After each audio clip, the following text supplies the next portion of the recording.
വുളു ചെയ്യുന്നതിൻ്റെ ഇടയിൽ കാല് കഴുകുമ്പോഴാണ് ഒരാൾക്ക് സംശയം വരുന്നത്, ഞാൻ മുഖം കഴുകിയിട്ടുണ്ടോ എന്നുള്ളത്.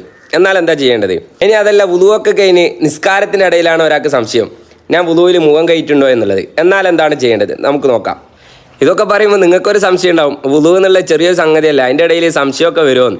വരാൻ ചാൻസ് ഉണ്ട്. കാരണം വുളുവിൽ മുവാലാത്ത് നിർബന്ധമില്ല. മുവാലാത്ത് പറഞ്ഞാൽ തുടർച്ചയായി ചെയ്യാന്നുള്ളതാണ്. ഇപ്പോൾ ഫാത്തിഹയിൽ മുവാലാത്ത് നിർബന്ധമാണ്. അതിൻ്റെ ഇടയിൽ ഇപ്പോൾ ഒരായത്ത് കഴിഞ്ഞ് 2 മിനിറ്റ് കഴിഞ്ഞിട്ടാണ് അടുത്ത ആയത്ത് പോകുന്നതെങ്കിൽ ഫാത്തിഹ ശരിയാവില്ല. എന്നാൽ വുളുവിൽ അങ്ങനെയല്ല. മുഖം കൈ കഴിഞ്ഞ് 2 മണിക്കൂർ കഴിഞ്ഞിട്ടാണ് കൈ കഴുകുന്നതെങ്കിലും വുളു ശരിയാവും. ഇനി ചോദ്യത്തിൻ്റെ മറുപടിയിലേക്ക് വരാം. വുളു പൂർണ്ണമായി അവസാനിക്കാതെ വുളു ചെയ്തുകൊണ്ടിരിക്കുന്നതിൻ്റെ ഇടയിലാണ് ഏതെങ്കിലും ഒരു അവയവം കഴുകിയിട്ടുണ്ടോ ഇല്ലേ എന്നുള്ള സംശയം വരുന്നതെങ്കിൽ ആ അവയവം മാത്രം കഴുകിയാൽ പോരാ, അതിനുശേഷമുള്ള അവയവങ്ങൾ കൂടി കഴുകൽ നിർബന്ധമാണ്. ഇനി വുളു പൂർണ്ണമായി കഴിഞ്ഞതിന് ശേഷമാണ് ഏതെങ്കിലും ഒരു അവയവത്തിൽ കഴുകിയിട്ടുണ്ടോ ഇല്ല എന്നുള്ള സംശയം വരുന്നതെങ്കിൽ ആ സംശയത്തിന് അവിടെ യാതൊരു ഫലവുമില്ല.